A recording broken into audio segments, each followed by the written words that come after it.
or how to solve the problem of keeps crashing on Gmail. To know how to fix or how to solve keeps crashing on Gmail app, you click on settings. In this page, you can click on apps, default apps, app settings. On above, you can search about Gmail app and you can enter here.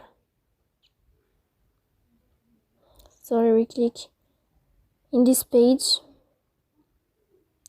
Then you can click on first stop and you can click OK. After that, you will enter to storage. Here you can click clear cache. Don't click clear data because that can delete your account. So please don't forget to support us by like and subscribe. See you next time.